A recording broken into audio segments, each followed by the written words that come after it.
guys, Brian with Center Consoles Only here. I want to show you a pretty neat display here. Kind of gives us an idea of how and why these engines are so efficient and require lower maintenance intervals, less problems. Let's jump right into it. We've got stainless steel components for all your critical components. Make sure they don't pit, rot, or otherwise destroy themselves in the course of duty, in the line of duty. We've also got electronic shift actuation. You'll see this is the indication of how it works. Gear selector down here, forward, neutral, or reverse. Makes it very, very, very smooth, specifically on those electronically controlled engines. We've got a single air inlet. Now you'll see it uses a single throttle body. All your air comes in through there, comes through here into the throttle body, through these long runners.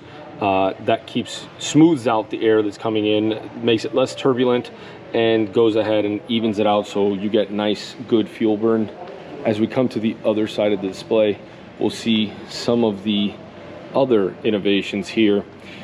Very lightweight drive shaft housing and oil sump.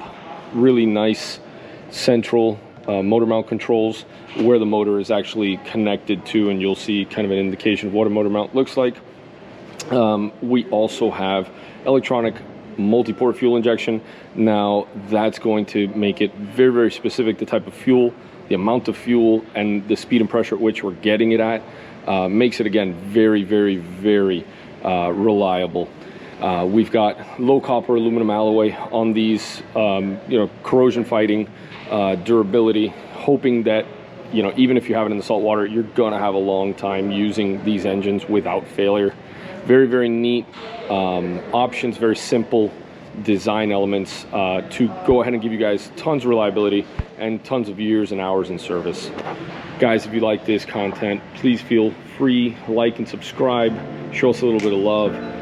It really helps us out and we appreciate it. Thank you for watching, and hope to bring you awesome content very, very in the near future.